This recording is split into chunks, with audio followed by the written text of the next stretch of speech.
huge weekend sweep for you guys. What was the message to your team after that win against Milwaukee on Saturday? I think we're trying to just worry about day by day, and I know it sounds so cliche, but it's really what we're focusing on. I thought we played a really, really good second half against Milwaukee. Defensively, our energy was super high. I thought we were really active. Obviously, we got on the backboards a ton, and I thought it was a complete effort.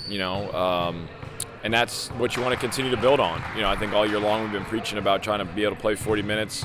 It's certainly hurt us in the last couple of weeks on a few occasions where we maybe not got off to the starts we wanted to from an energy and an effort standpoint.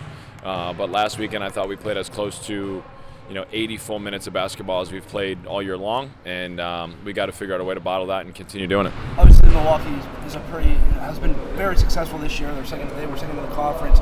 What was the message going into that game, especially defensively, that really helped propel you guys in that one? You didn't allow a field goal for Milwaukee in those last 10 minutes of that game. They do a great job of kind of creating some advantage off ball screens. So we really wanted to make sure our ball screen coverage was tight, not allowing guys to get into the paint, not allowing them to put us into rotation to be able to create driving opportunities or shot opportunities for them. In the first half they got a couple of them, and we really talked about trying to improve some ball pressure, especially when the ball got in a scoring area. Obviously, we're not a team that picks up full court and extends full court, but when that ball's in a scoring area, you have to start to be able to maybe guard it with some more urgency, and I thought we did a good job of that, especially in the second half. And you guys were able to start hitting some shots from beyond the arc. How important was that for you guys to get that kind of monkey off your back there after struggling those past couple of games, and moving forward into this final home stretch, especially Youngstown State coming up, and to be able to have that ability to knock down the shots from long range? I think sometimes it's just what the game gives you. I thought on Thursday night against Green Bay, I thought we took some great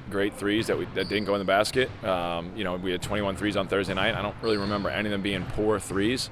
In fact, a couple of them were about as well as you could draw up from a ball movement perspective, extra pass perspective, that just didn't go in. And so, when you're taking those shots, you trust guys are going to be able to step up and knock those down. And so to see some of them go in, Mike Green, Josh Corbin, Jackson made a couple, to see a couple of those go in on Saturday night certainly was helpful. And obviously Youngstown State up next on Tuesday. What have you seen out of them? Obviously it's been a long time, over a month since you guys have played them, but what have you seen throughout their season so far? Obviously they've continued to improve. They've continued to play really well. Their defense has certainly improved. They have a level that they can get to that I'm not sure many other teams in the conference can get to. They're talented on paper, but they're actually playing extremely well together on both ends of the floor, and it's going to be a huge challenge for us. Obviously, they're a win away from clinching a share of the title, and we've got to be able to try and play better than we did at Youngstown. I thought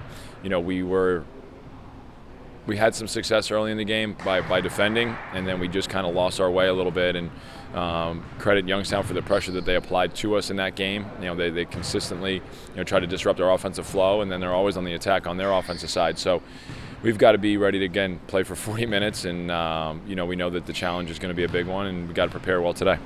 And what's the message to the team heading into this one? Obviously, it's a geographic rivalry, and it's a team that you guys have had played a lot against even before entering the league. So what's the message to the team about preparing for this game, and especially a game of this magnitude, especially what's at stake going into playoffs next week? Yeah, they're aware. They know how good Youngstown is. They know how well we have to play to beat them.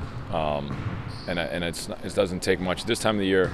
If you're sitting there trying to convince guys that games are important and possessions are important, you're probably going to be behind to begin with. And I think these guys are aware of the caliber the team Youngstown has. I think we'll have a great day of preparation today and be ready to go tomorrow.